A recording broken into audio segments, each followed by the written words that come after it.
John chapter 1, and starting in verse number 11.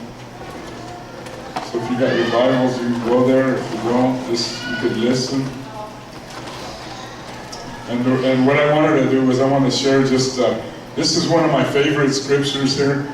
I'm going to share this. I'm going to just touch on it a little bit. I wanted to ask Robert in just a minute if he would maybe find one of his favorite scriptures and kind of come up here and just share a little bit about it, and then maybe just touch on his testimony a little bit.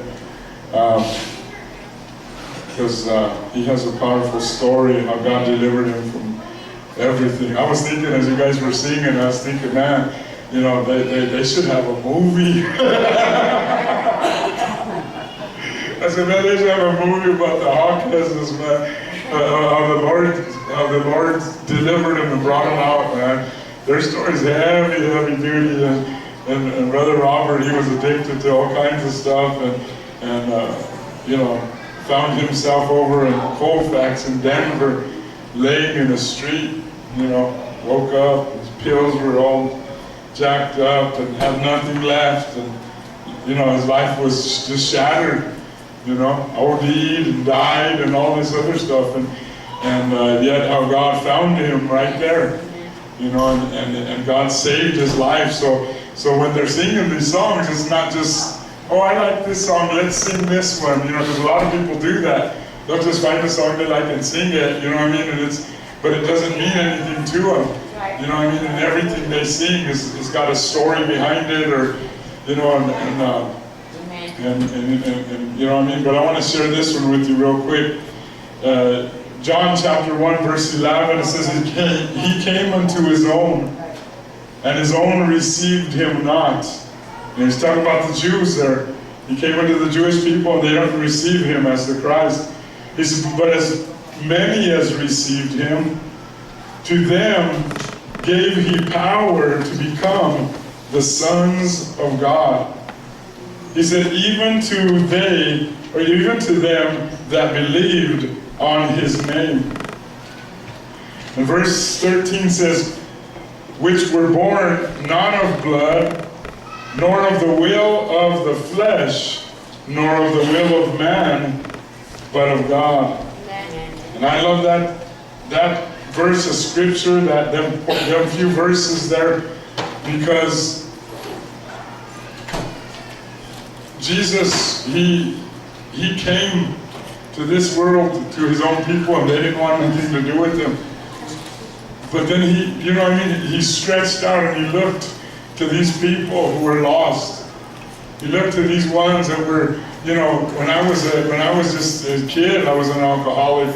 Since the age of 11, you know, partying, drinking, getting high, doing everything, and I was thrown out of schools, in and out of PYC, and everything, you know, but I was lost, you know. I had a stepfather, he was an alcoholic, and who would always tell me that you're worthless, you're a bum, you never amount to anything, and all this stuff. And I tell people, I said, you know, and some of you might understand this, sticks and stones may break my bones, but words will never hurt me. And I tell people that's the biggest lie of the devil. Because you can beat somebody up and the bruises eventually will go away. But the words will stay forever. You with me? Them words of rejection, them words of hurt, them words of, you know what I mean, making you feel less than, or whatever it is. You're stupid, you're dumb, you know, all this stuff. You're ugly, you know what I mean, all these things that people have, you know, remember in middle school and in high school and all that stuff, would say stuff that would hurt your feelings, stuff like that, and you know what I mean, it'll affect you into life. That's right. You know, and the only thing that can give you the power to overcome is renewing your mind with this word and saying, I am what God says I am. I have what God says I have. I can do what God says I can do. I'm the head and not the cola. Right. That's right. Amen. Amen. I'm the head and not the tail, the first and or the above and not beneath, never beneath. You with me? Because I am what God says I am. You know, and it says that he came into his own received him not, but to as many as received him, to them gave he the right, the privilege to become the sons of God. Amen. I don't know if you understand what that is, but maybe you've never had a father in your life. Right. My dad died when I was 4 months old. The stepfather I had was verbally abusive and all this stuff. So I didn't have that. You know, I always longed for that in my life. And I always looked up to somebody. There was always somebody there, you know what I mean, that I would look up to.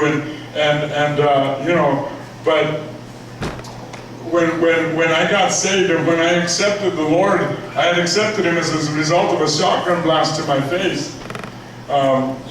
Somebody shot me when I was 19 years old, you know, and we were partying and all that stuff, and man, I was at a place where I was wanting to change.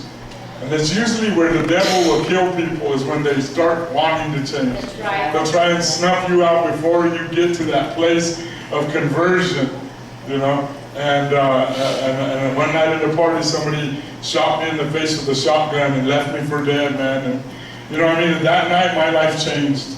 That night, I believe I died that night, and I lost so much blood that, and they never gave me a transfusion, but I believe, you know what I mean, I lost all that bad blood, and I believe God filled me up with some new stuff, with some new blood. He changed my life, and He pronounced me dead, but by the time I got to the hospital, I was alive, and hurting, and just so much pain, and went through a lot of trauma and stuff. As a result, lost my eyesight. I was blind for a long time. Buckshot all in my body, lost some teeth, different things, and it's still in me, you know, but my heart has changed. Amen. You know, in the hospital bed, I was lying there all messed up, and I'm telling you, my homies weren't there. Right. You with me? Amen. My girlfriend, which is my wife now, she had already left me. She was in Grand Junction. And I'm lying in that bed, you know, and I'm all messed up, and a woman came in and said, Ito, if you give your life to Jesus, Jesus can change you. He'll save you. Amen. He'll heal that broken Amen. heart inside of you. And I said, if Jesus can do that, I want Him. I'm all messed up in my heart.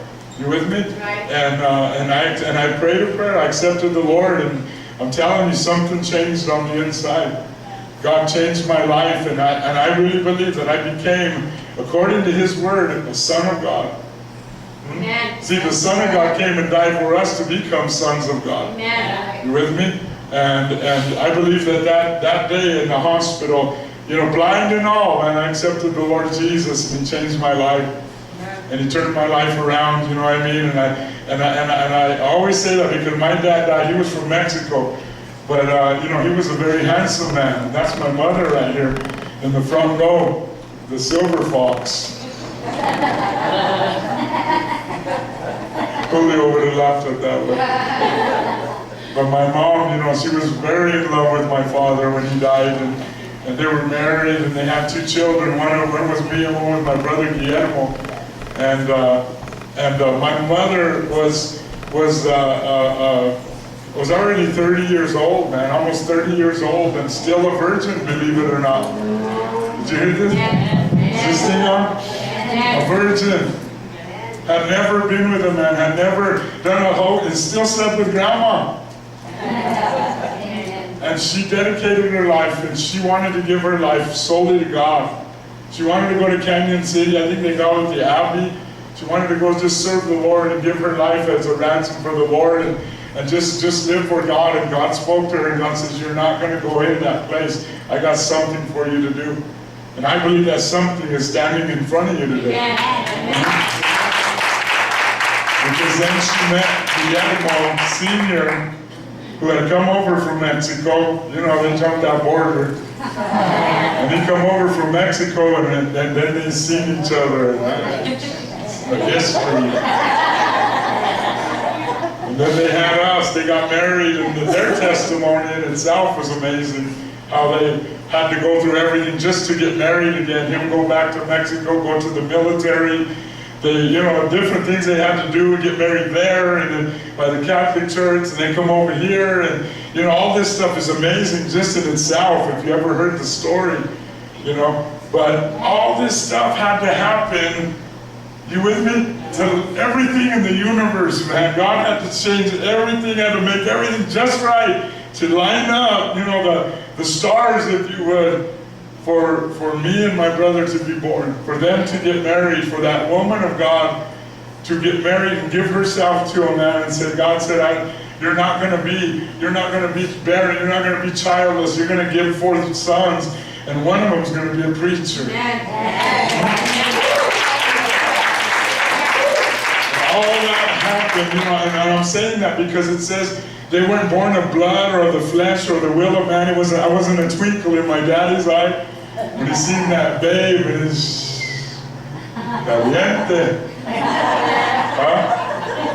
And many of us think that, that it was because of us, our result of us and our love for our wives or husbands or whatever, that we have children, But I believe that even you in this room, you weren't born by accident or coincidence. You weren't an oops. You with me? You weren't a mistake.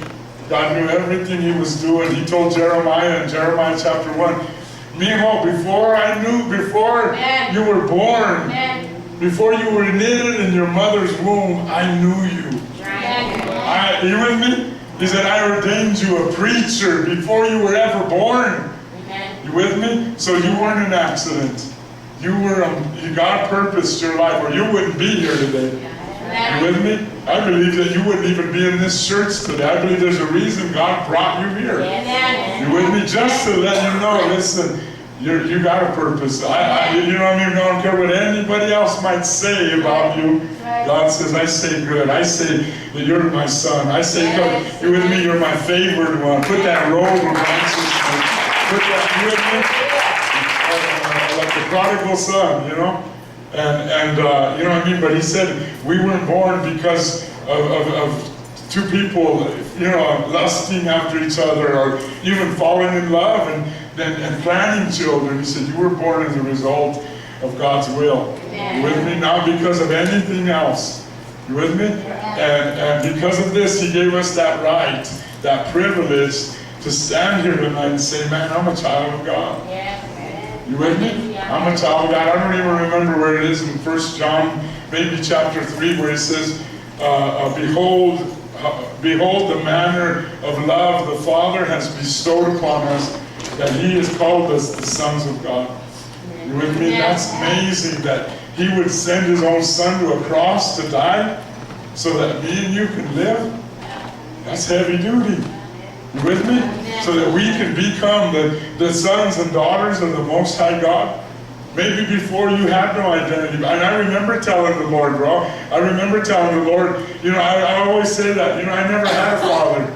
I never had a father growing up, and I always wanted a father. And I remember one day, I was like in a trance. I was like caught in the Spirit.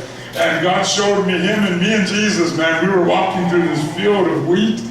And the Lord told me, he says, son, don't you ever say again that you had no father.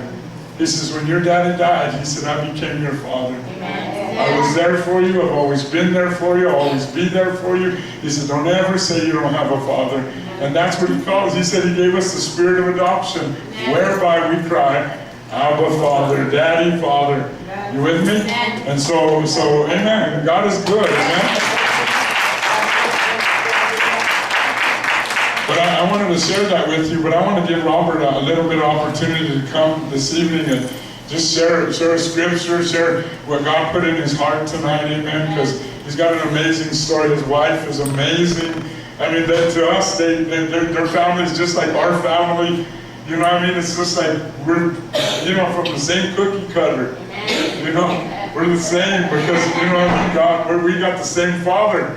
We might not have the same mother, but we have the same father. Amen. So I want to call my brother up. Amen. Brother Robert Hopkins. Amen. And this guy's tearing it up in Denver for Jesus, man. Commerce City, downtown Denver, all over.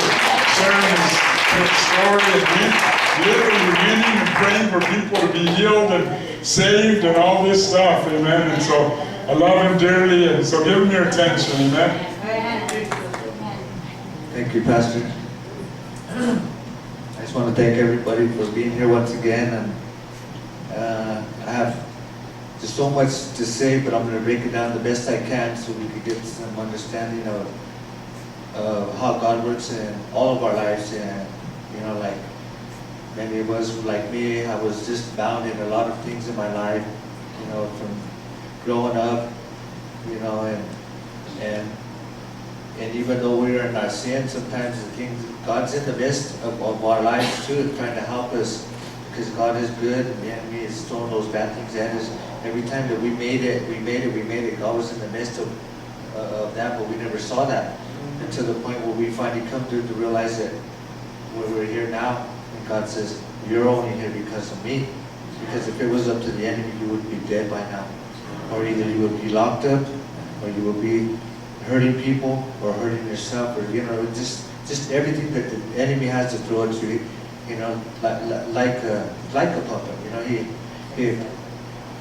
We don't feel the strings because sometimes he leaves it a little loose, so we think we have it all that, but he has it there. We got to learn how to cut him loose.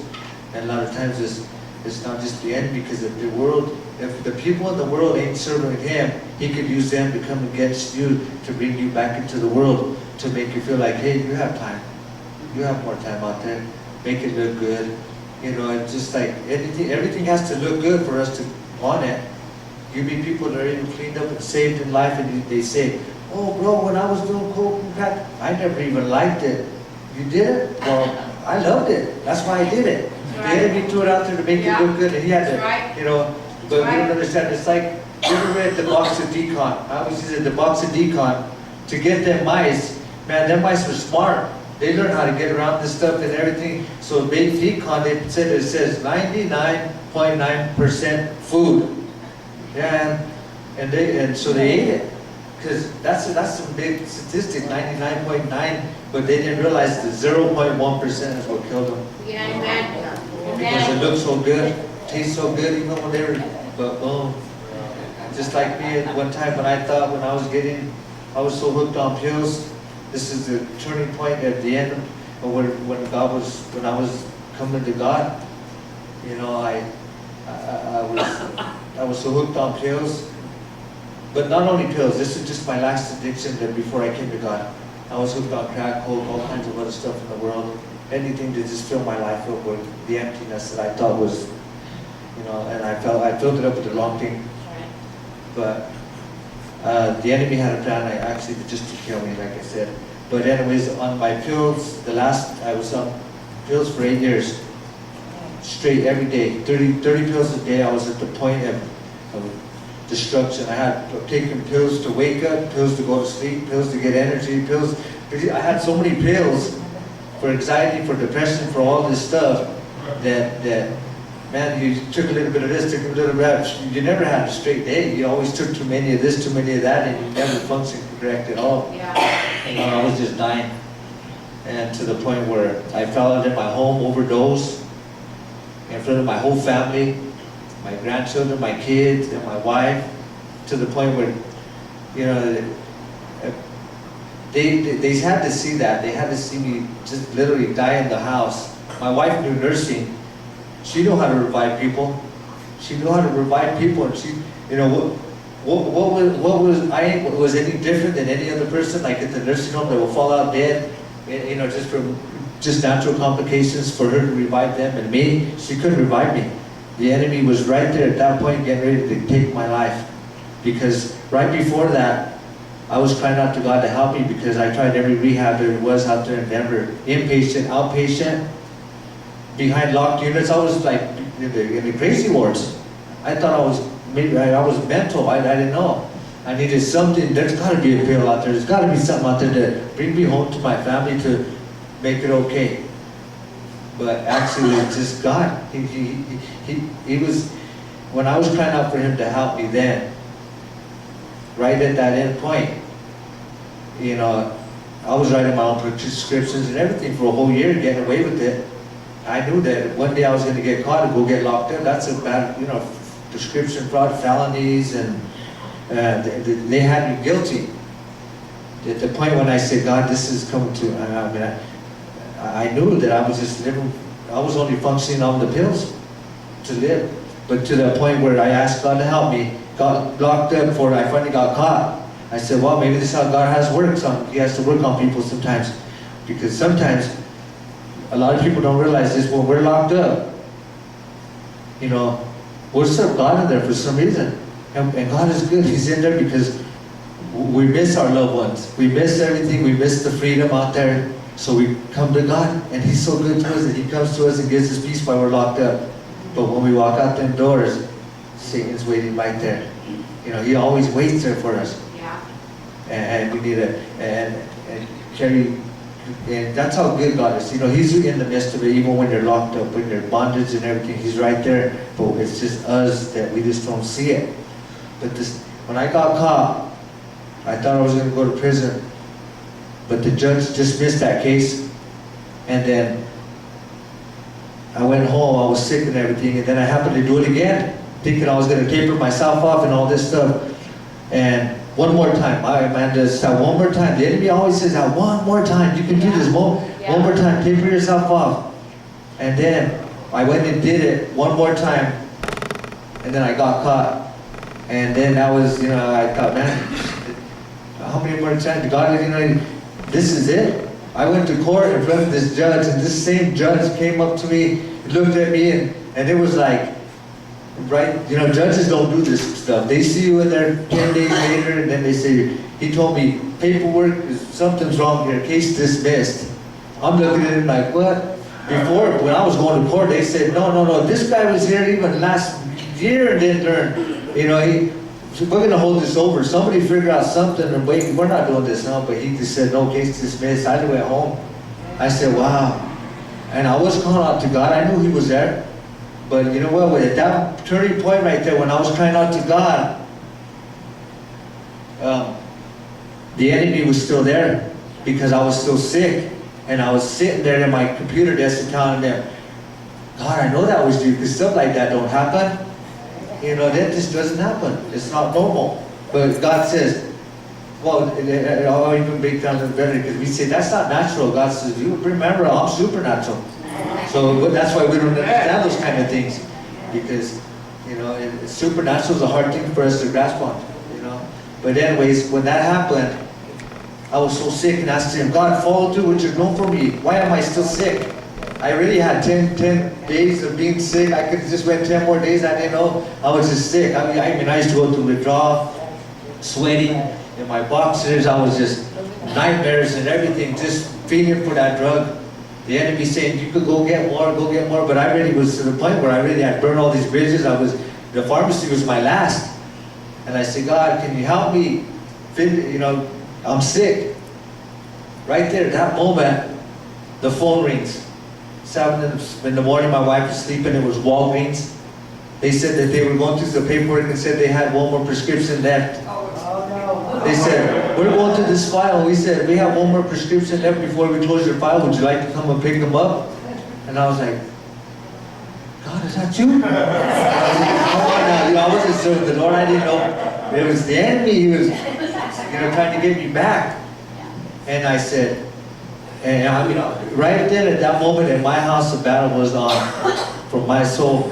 Right there. Because at that moment in time, I said, I'm going to go get them. They're under my name. I ain't doing nothing wrong. All the other times I was doing something wrong. This time they're under my name. I'm not writing nobody else's name or no doctors or none of that. It's mine.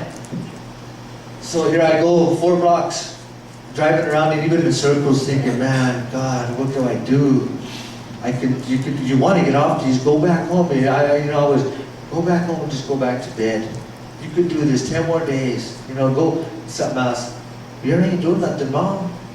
It's under your name, go get him, you're already right here. I even pulled up to the lady and she even looked right at me. I mean, I tell you, that battle was on right that moment. And she said, can I help you, sir? I said, I looked up at her and I even drove away. Boom. And I went around and right there my heart just started pounding. I was like, man, I'm so sick. Do I just go home or do I just get him? And it was on right there.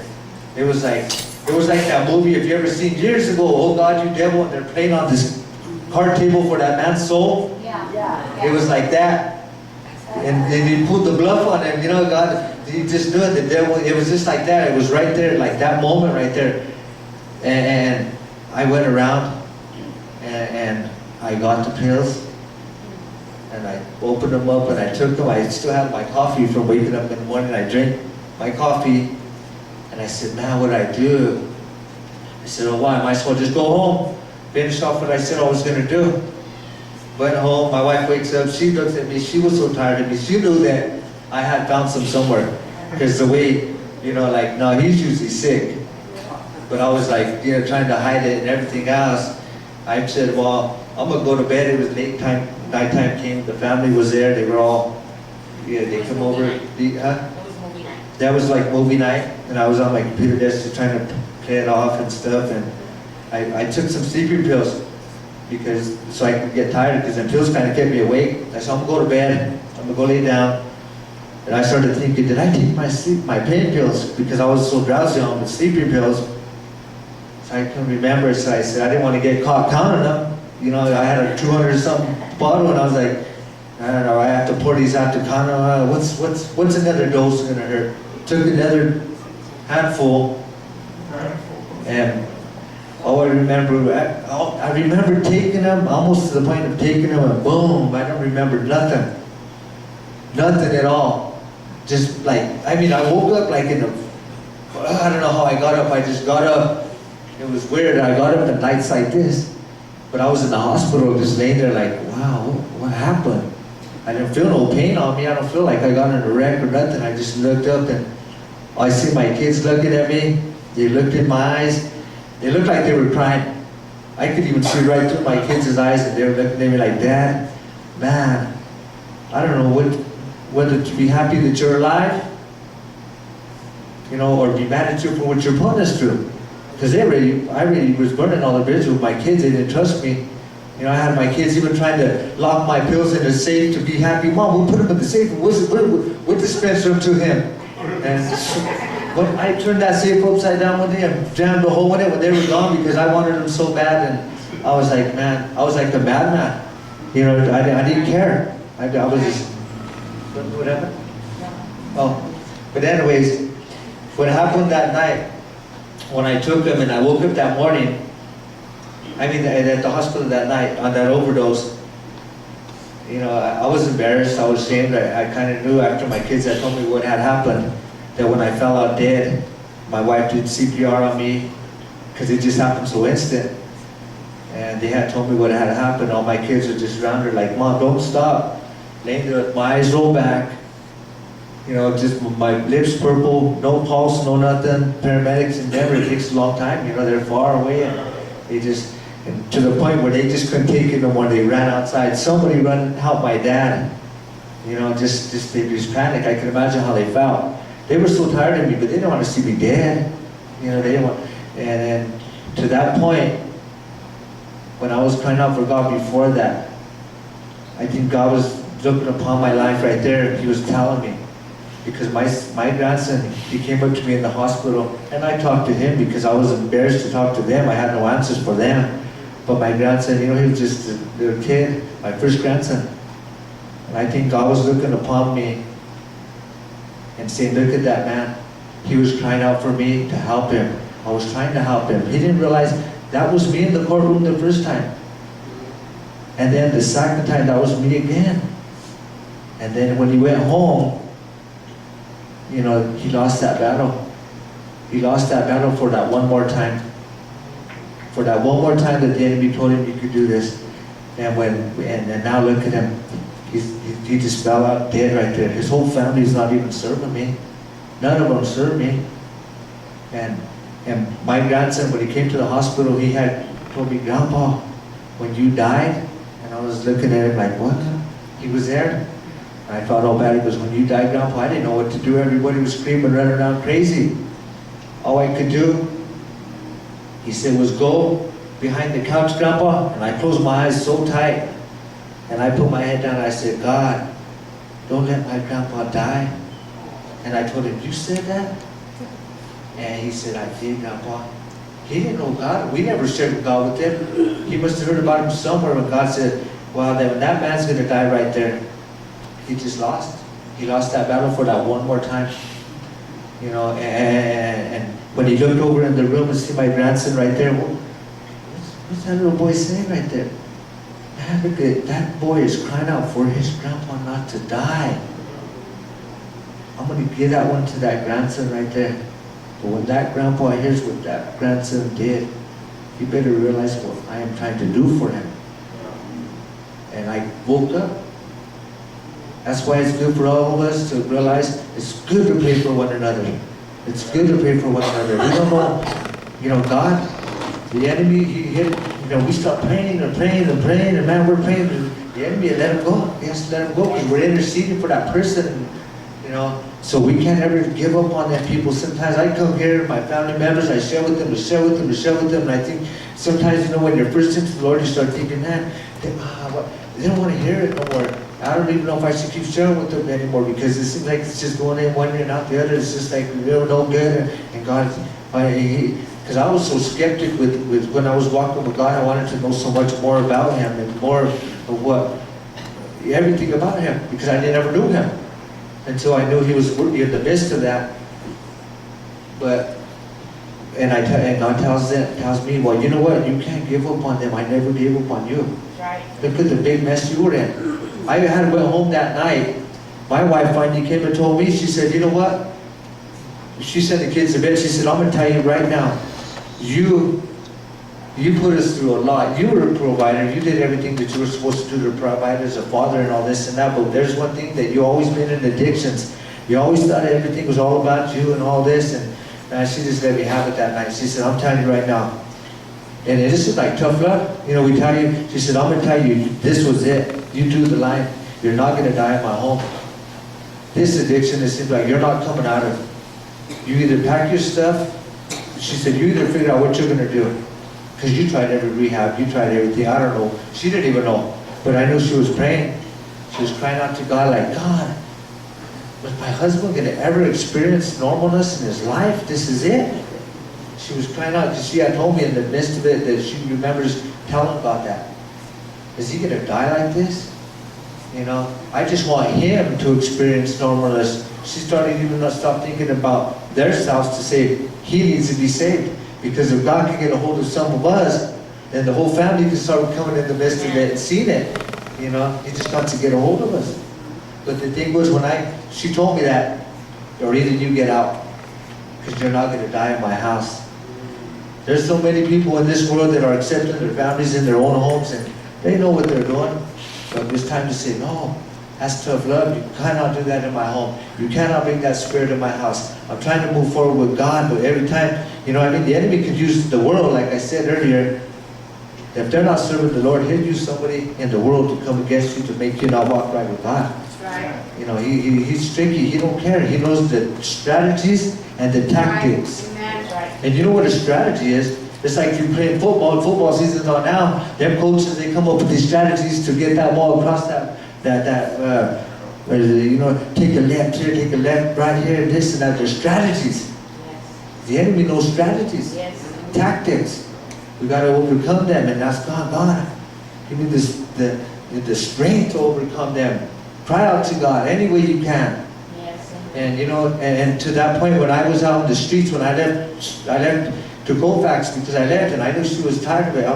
I was so tired of the night of my family, so tired of the destruction, and I went out there, and I was out there for almost a month, just lost, and I started thinking, man, this is how I'm gonna go out, God? I went underneath the tree finally with my pills and a bottle, and I said, man, God, I don't want to live like this. I lost everything. I tried everything, and that night I drank so much that the beer wasn't even affecting me no more. I was just like in a daze there. When I was on my knees underneath that tree, crying out to God, I shared with Pastor one day, and I started thinking about it. There was traffic, there was everything, but when I got on my knees and said, God, if you are so for real, I was going to take these pills and commit suicide. I was done. I said, God, but if you're for real, help me. If you could help me, God, I'll serve you. I'll find a way. When I was speaking to him, it was like I couldn't even hear nothing. Nothing. The cars going by, it was like,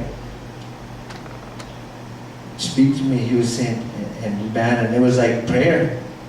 It was like prayer. When we come to prayer, always get to the point where there's nothing else on your mind other than God, and He'll move for you. Don't think about tomorrow, don't think about nothing but what your prayers for. You're praying for your daughter, your son, or somebody that you're praying for. Just focus on that. Say, God, that's it. And just let everything else go. And God will move. And it's hard to get to that point, but if you can get to it, because the enemy always throws stuff in the mind. But anyways, when I did that, I passed out. I didn't even take the pills because I told him if you're for real, help me. I woke up. I was kind of feeling funny, just kind of like, I didn't know normal. It's been so long. And I was cold. I called my daughters. She came and got me. I went home. I wanted to talk to the family. I had them like sitting around my house, my sons, my daughters. And I told them, I didn't want to tell them about God yet, but I knew there was something different. Because the reason why I didn't want to tell them about God is because I told them about so many lies. So many lies, and then they're going to say, come on, Dad, we're accepting you home, you know, because we haven't seen you, we didn't want you dead out there. But the thing is, and then all the lies and stuff, and then they're going to say, and I've always said, no, I talked to God and I feel different. They would have been like, come on, Dad, God, you were going too far now, you know. So I didn't say nothing. But I had went home, my wife accepted me home, and I just kept on going by myself in the backyard for a long time. This went on for almost a year. I was just real quiet. I felt different, but there was something missing. I felt different. I didn't think about drugs. I didn't think about drinking ever again. It was gone. That thought and the withdrawals were gone. I mean, I never withdrawn like, I mean, I know my withdrawals, it was for days. I mean, I was sick. No more pills, no more nothing, no more thought, it was gone. I was just a quiet person. I didn't know how to act. I didn't know how to act. But a whole year went by, not even serving God. Sometimes God even comes in the midst of us and delivers us and helps us in what we were going through, and we still don't serve Him. A whole year went by. I got sick, so sick, and I thought after all these pills I took, maybe I'm going to die. Man, I was sick, so sick that I went to a doctor. I was hiding it from my wife, but she noticed I was losing so much weight. She said, you got to go, and I didn't want to tell them because I didn't want to. I finally cried to her and said, hey, I'm sick. I've been passing out every day. I don't know what's wrong. I don't know. I'm going to die. I don't even have an appetite. I haven't been eating. I haven't been. And she says, oh, I'll go with you. I didn't want to tell them that because every time I went to the doctors, they knew what I went for. And so they would have said, and I would have said, God, and I was still talking to them. I said, God, what's wrong with me? I haven't did nothing. No drugs, no nothing. I don't even think about Him, God, and I'm so sick now. Well, you know what? I'll accept it, God. If it's just how I'm going to die, I'm going to, you know. But the thing was, I went to the doctors. They did a blood test. They did a blood test, and they checked my blood there. They said that I had some kind of a rare diabetes, where your blood goes up high and down low. It's reactive. It ain't just the low one or the high one. This one, your blood can go instant and high or low. There's no cure for it. They said, you just got to get this book and check out, start eating right, your diet, fibers, carbohydrate, all this stuff, and ounces, and you know, how much grams of this? I started, it drove me crazy. I didn't know stuff like that. I went to the store and I said, oh, I can't do this. I was even getting sick trying to buy the food because I wanted to do this. But I went home, and then I told her I'm done. But I wanted a second opinion. I even got a second opinion. They said, you know what? We took blood from you first time. That was our first opinion. The other vials that we took and the other little things we sent off to the lab, that was their second result. They said, you're going to die with this. They know what they're doing. They're scientists. So I thought I was going to die like that. To the point where my dad, I'm almost done. My dad came. He came to Denver, and he asked me what was wrong with me. And I had told him, but he looked at me and said, you know what, everything's going to be all right. My dad, he hugged me. He was never affection like that, ever. He was just always in and out of prison and stuff and doing his own thing in here in Pueblo. But I felt something like something different. But he came back here. He ended up going to a surgery in a hospital. He went to that surgery, simple surgery, started bleeding internally, never came out of a coma because we had to come down here, me and my wife. We came down here, I was sick in the hospital, even in the waiting room. He got to the point where he took a turn for the worst. And I was sick here every day here and all that. And he never came out of it. He never came out of that surgery to the point where my mom wanted Pastor to come and pray. But the night that he took a turn for the worse, I had a dream that he had died, and it was almost just like my dream when it happened when we were standing around when they were turning off the machines. I kept looking up and seeing my nephews. It was strange. But that night when my mom asked Pastor to come and pray with us, I seen him in the waiting room, and I looked at him too, and I said, Pastor, I said, I know that he'll believe me, you know, because he's been through this. I kind of knew a little bit about him. And I told him, Pastor, you know what? I know God delivered me. I know He delivered. I know it was Him, because I could have never do that on my own. I said, but I've been sick now for the last 5 months. I'm so sick, I think I'm going to die. And he told me, and what I used to do at my house, because I mean, there was times when I would go into a deep sleep, I would even have to wake myself up. Like if you know you have the dreams if you're falling, and you get up before you fall because you think if you fall you're going to die in a dream or die in your sleep or something. It was like that, and I would force myself awake. But at that time I would get a Bible in the house, and I was hiding it. I was hiding under the pillow, and I didn't want my family to see it, because they would have thought, what's Dad sleeping with the Bible for? You know, what's going on here? But I thought, you know what? I want to go to heaven if I die. So I would hide it under my pillow all the time. Even over there in the hospital, I would sneak it right there, put it closer to me, and nobody's looking, put it under the pillow, and go to bed. And Pastor said, so what have you been doing about it? He asked me. I said, that's what I've been doing, Pastor. I just been sleeping with my Bible. And Pastor looked at me, and I looked at him, and he says, well, haven't you ever tried opening it up and reading what's inside of it? I did. I said, no, I haven't. I don't.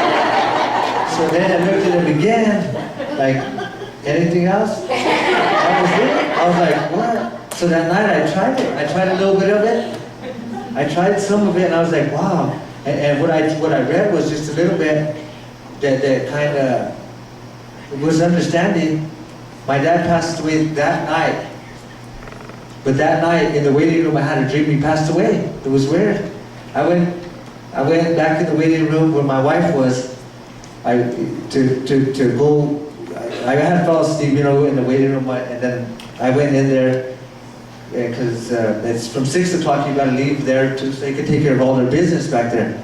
But it was 5 minutes till 6, and I went up to her and I told her leave. And I looked at my dad. I said, I think my dad's gone. I said, I had this dream in the waiting room. I woke up all scared, real scared. She said, no, it was just a dream. Here, don't say stuff like that. The nurse turned around and told us, excuse me, we're looking at the machines here, and we don't want to interrupt you, but we just want to let you know your dad passed. He passed away that night. He was gone. I didn't understand this. I told my wife to go to my mom's. I went to the Mineral Palace Park, and I just laid back in my seat, and I was like, wow, God. That was the weirdest dream I ever had in my life.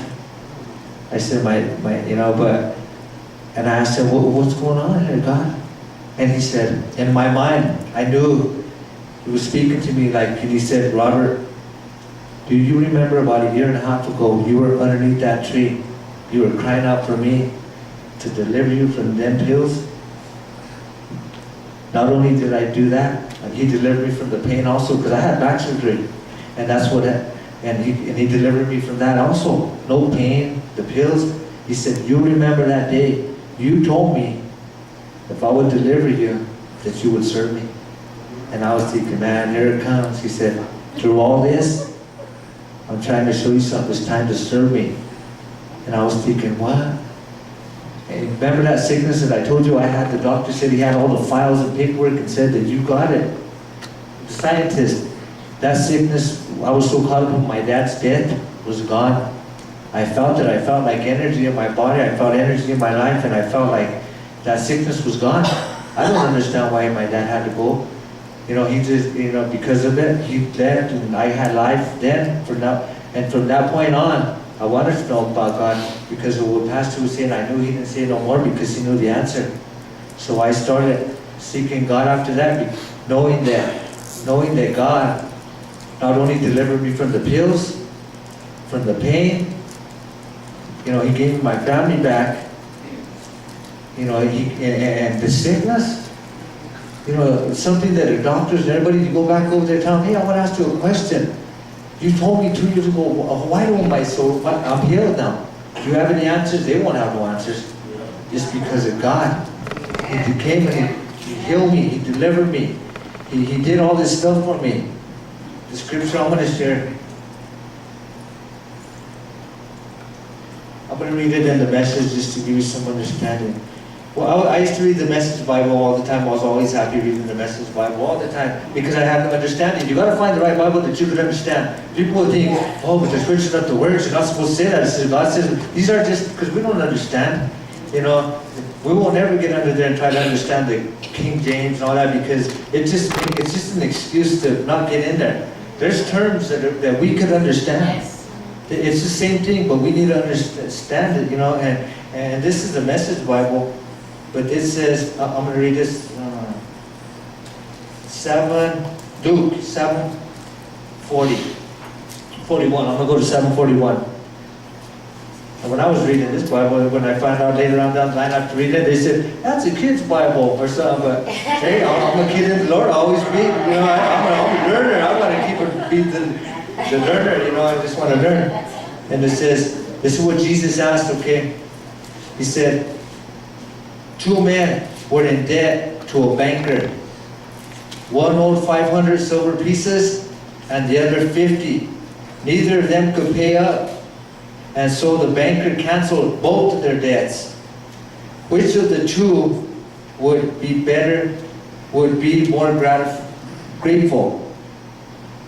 Simon answered, I suppose the one who was forgiven the most.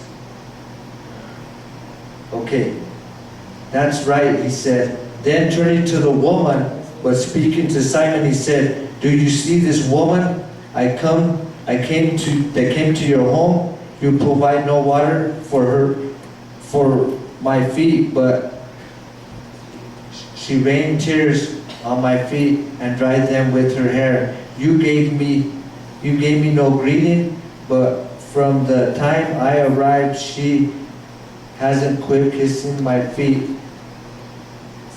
You provide nothing for freshening up, but she has soothed my feet with her perfume. She was forgiven many sins, and so she is very, very grateful. If the forgiveness is minimal, the gratitude is minimal. What we're talking about is like, sometimes there are people around you, the surroundings around you, they wonder why. They think, are you trying to be somebody spiritual or something? Because you're all constantly serving God Monday, Friday, you know, because after I had got healed from all that, I wanted to go to prayer. I went to prayer. I was going to Denver Monday. You know, they have Wednesday service and Friday, and I was going like 6 days a week, all by myself for a whole year. Before my family decided, you know, they came in because I needed more of God. I needed more of Him so that enemy could leave me alone. You know, I mean, I just wanted Him no more. I wanted God. So people always say, well, why do you keep going? If you understand how much God does for your life, Amen. He does so much. That's right. So who's going to be more grateful when He takes your healing, Amen. your sicknesses, gives you your family back, starts giving you back everything that the enemy took from you? Yeah.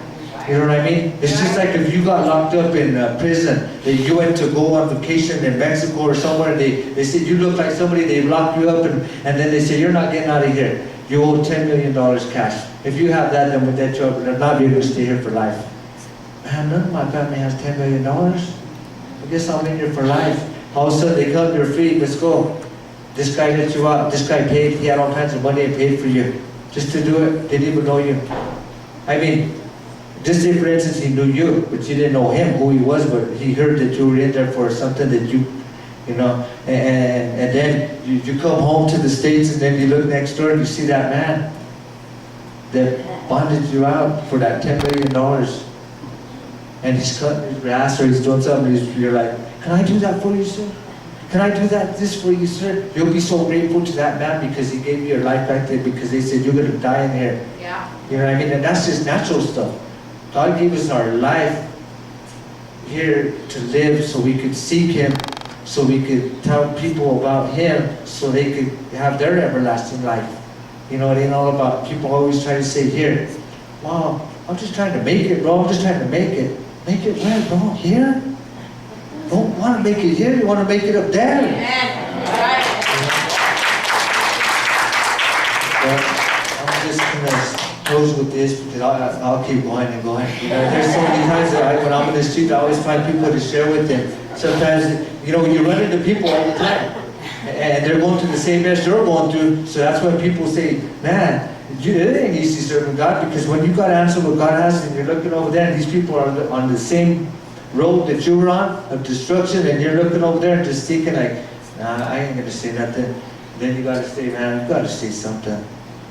You know, you have to say something to these people, because, you know, and that's why it kind of like, it sometimes it just draws me there. I'll have my wife sitting in the car for 2 hours, sometimes an hour, but sometimes I even tell God, that guy don't want to hear nothing. I know he don't. I can see he's cussing everything. He's getting ready to go do what he has to do. And he don't want to. God said, just a little bit. And I said, well, okay, well, God, could you give me like 5 minutes, okay? And he said, you start and I'll finish. And I tell that guy, and I started saying with him, hey brother, where are you from? Started breaking in, and yeah, you know what? I've been in that mess, you know, and man, I tried everything. And then you start sharing from your heart, and you know what? Don't ever give up. God loves you. You might burn every bridge in your life and everything, but you know what? God's there for you. He'll be there for you. He'll never burn you. And then you start sharing with him, and it just goes, and you're like, brother, you know what? I told God, I only wanted 5 minutes to share with you. But how long have I been here? It's the same thing I use with them, you know, they're like, what? Well, I just want to thank you, and thank Pastor. I love my pastor. You know how they say, and I think about it this way. God says, you might have lost your natural father, but when you look up to somebody that's giving you the word, like a person out there, that's your spiritual somebody there. That's your spiritual father that you could look up to and call, say, Pastor, or hey, I need answers, or you see them on YouTube and you just boom, boom, boom. You want to learn from somebody, you got to learn from somewhere. And church is where you learn. People can say, you don't need church, but you ain't going to do it at home. You know what I mean? The enemy will do all kinds of stuff with you where you ain't going to do that. We just lie to ourselves. We learn here. And God has to use a man to get out his word. So we can't tear apart that man's life to think that, hey, who is he? He's just a pastor. You get in the word and you'll say, it ain't just a pastor, it's the word. Because pastor could get burned left and right, and he could say, you know what? But, you know, he's a man of God. God used him to preach his word.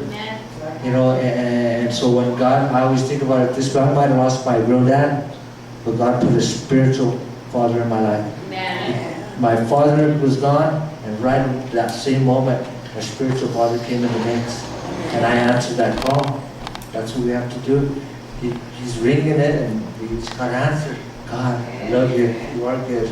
And I love every one of you, and I know for a fact that this day was, everything of God is a plan for every one of us. God ain't just going to put us here just because we need God. We need Him. I just want to thank you again.